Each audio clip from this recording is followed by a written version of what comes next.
Hello everyone, and welcome to my Days of Our Lives official. I hope everyone is having a wonderful day. Before we begin, please hit the subscribe button and give this video a thumbs up. Lucas and Sierra were baffled by how Leo, who knew everything there was to know about Stephen, spent 5 minutes with him at Horton Square. Sierra questioned whether Leo was correct in accusing the incorrect person of stealing Alice's necklace.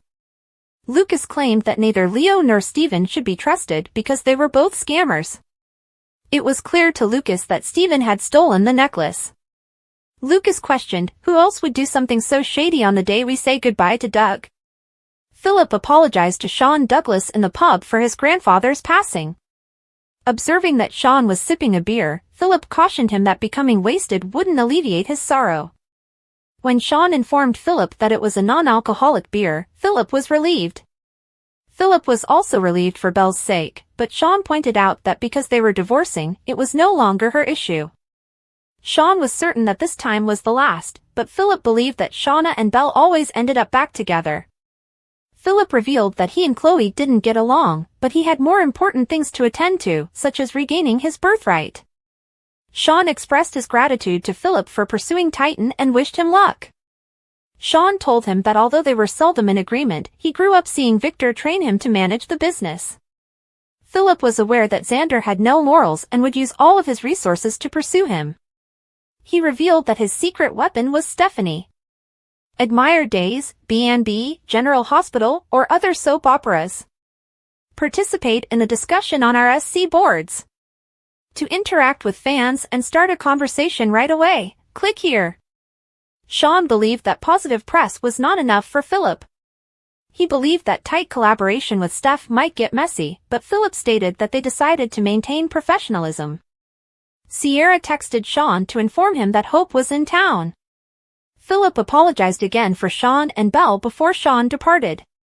Sean thanked him, but felt it was time to get to know them as individuals. Marlena sat with Belle and inquired politely about the outcome of his conversation with Sean. Despite acknowledging that her marriage was finished, Belle claimed to have shared Sean's feelings for some time.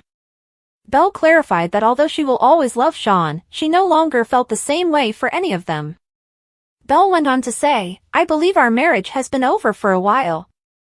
Belle was told by Marlena that she was proud of her strength. Belle sobbed because she had always loved Sean and thought they would be together forever. "When I enrolled in law school, I had no idea that I would eventually draft my own divorce documents," Belle thought.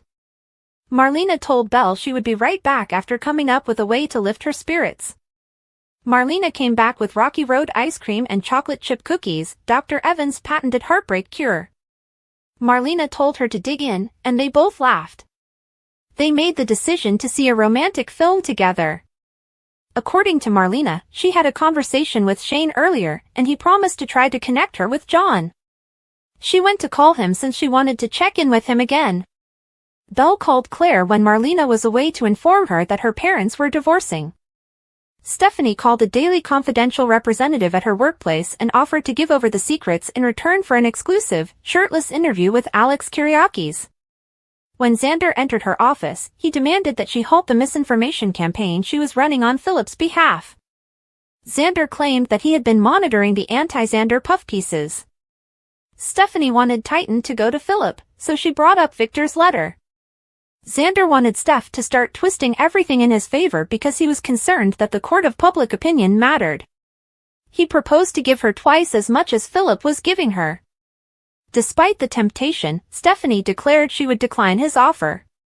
She declared that she will honor her commitment to Philip. Snyder pondered whether she would want to return to Philip's bed. He stated he wouldn't blame her for believing that by reconciling with Philip, she could become Queen of Titan. Steph informed Xander that she learned how to handle sexist windbags like him from her father.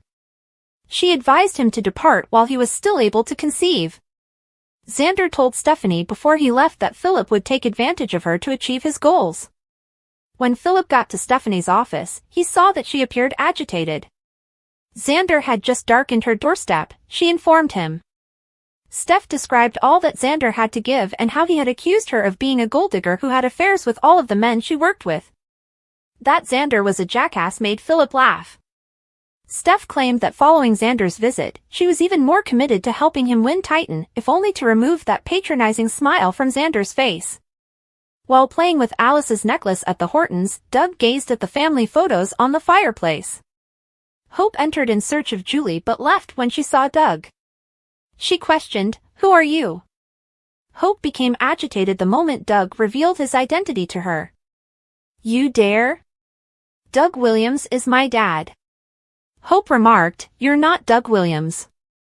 Julie paused and gave Hope a hug. Julie wanted to know who this new Doug Williams was, but she was glad to see Hope. "This is our newest nephew, your father's grandson," Julie clarified. Hope vaguely recalled Doug stating that he used IVF to conceive his child. Doug clarified why he went by Williams rather than LeClaire. Hope seemed skeptical, but Julie thought it was great that Doug arrived while they were in mourning. "Being with family makes me very happy," Doug said to them. Hope was reminded by Julie that Sierra had opened the time capsule. Julie wanted the necklace, all the souvenirs, and the contents to be shared. Hope stated that although she wanted to see everything, she initially wanted to meet her father. Julie gave Doug an update on Beau while Hope was visiting Doug's burial. Julie introduced them to Doug and described his family history when Lucas and Sierra entered. When Sierra asked if Sean was aware of Doug yet, Julie replied that he wasn't. "I have a lot of new family members to get to know," Lucas said. Doug joked that in order to remember all the names, he required a flow chart. Doug asked Lucas if he could get some breakfast before Lucas could notify Julie about the missing necklace. When he was by himself, Doug questioned Lucas and Sierra about their plans to inform Julie about the necklace's disappearance. Jennifer and Marie said it would be better if Julie didn't find out yet, he explained. Sierra concurred that Julie may be devastated to learn that her brother had stolen from her on the day she buried Doug. While he ate, Doug and Julie talked to Sierra and Lucas. Sierra had to go meet Sean after receiving a text from him. She welcomed Doug into the family and said it was good to meet him. Hope sobbed and spoke to her father at Doug's burial. She apologized to him for not arriving sooner. She cried, lamenting that she already missed him and that she would never be able to give him another embrace. Jennifer approached Hope and put her hand on her shoulder. Hope sobbed as they hugged as she looked up and saw her. Hope and Jen caught up, and because she hadn't seen Steven in a while, she inquired about his well-being. Hope claimed to be conflicted because she wanted to be there for Julie but was afraid that if she left, Beau would wake up. Jennifer reassured her that everyone understood, and that Doug was the only one who could have comprehended the idea of moving heaven and earth for someone you love. Doug's appearance right before the funeral seemed unreal to Jennifer. "Yes," responded Hope, "that's one word for it." She informed Jennifer that she didn't trust Doug for whatever reason. She questioned whether anyone had even given Charles a call to see how he was doing. Jennifer realized she felt the same way about the phony Abigail. After she returned to Beau, Hope felt it would be wonderful if someone watched over Doug. Jennifer consented, knowing she meant her. Hope wanted to spend a little more time at Doug's grave, but Jennifer had to leave. She told him that every time he held her hand, it helped her feel better. "How about if we took your hand?" Behind her, Sean inquired. She looked over at Sierra and Sean. They admitted to her that they understood how difficult it must have been to leave Beau's side. "Very. It's all about your grandfather today." Hope sobbed, "He loved you both so much."